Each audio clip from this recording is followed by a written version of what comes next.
अब हम लोग 5वें नंबर का क्वेश्चन सॉल्व करने जा रहे हैं।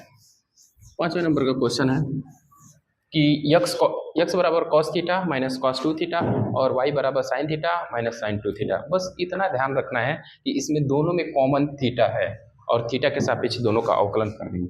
हल में सबसे पहला स्टेटमेंट लिखेंगे हल में यक्स इक्वल टू दिया है cos theta, x equal to cos theta. अगर हम कह दें x equal to cos theta minus कितना है कॉस 2 थीटा, कॉस 2 थीटा लिख रहे हैं। आइडिया तो होगा ही आप लोग को।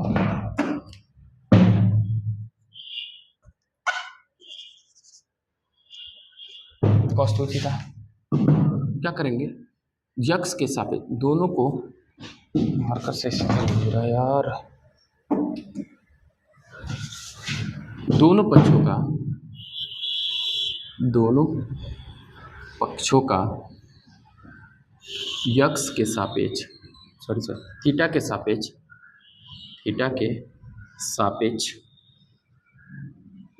अवकलन करने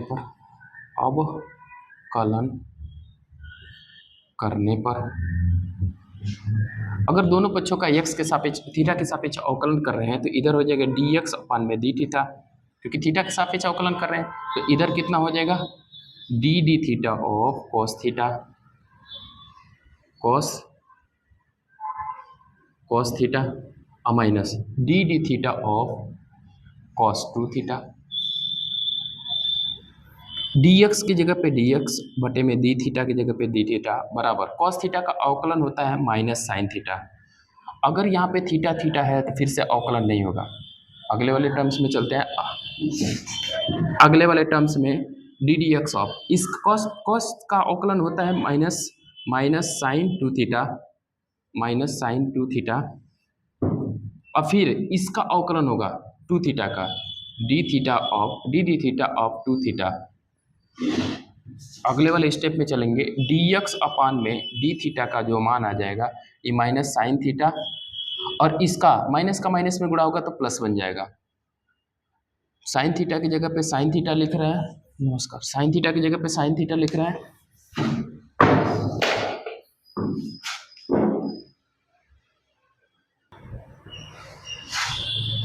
कोई आ गया था, उनको अटेंड करने में थोड़ा सा समय लग गई। यहाँ पे साइन 2 थीटा की जगह पे हम 2 थीटा लिख रहे हैं। यहाँ पे दो कांस्टेंट वैल्यू आगे आ जाएगा और थीटा का अवकलन होता है 1। आगे चलते हैं dx अपान में डी थीटा जो होगा ये माइनस कितना हो जाएगा माइनस साइन थीटा और प्लस की जगह प्लस 2 आगे आ जाएगा 2 साइन दो थीटा। इसको और बढ़िया तरीके से लिखना चाहें तो ऐसे लिख सकते हैं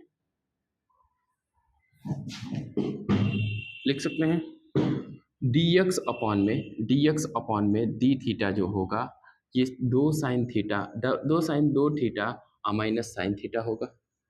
इसको समीकरण 1 बना लेंगे। दूसरा इक्वेशन है y equal to sine theta और माइनस साइन 2 थीटा।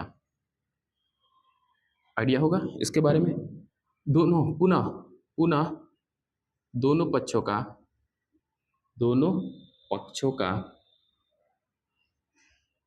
थीटा के सापेक्ष अवकलन करने पर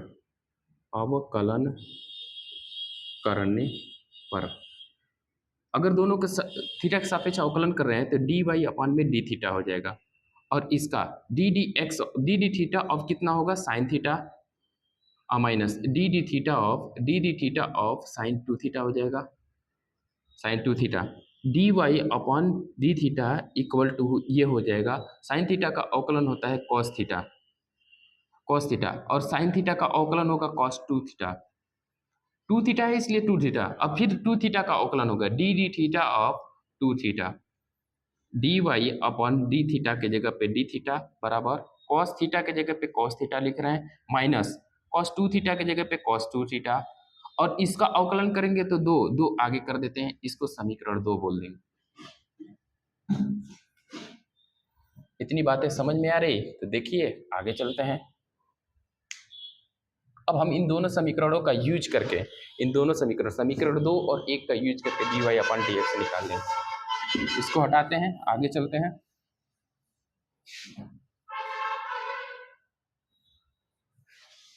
यही दोनों इक्वेशन का यूज करके हम समीकरण dy अपन dx निकाल लेंगे। अब समीकरण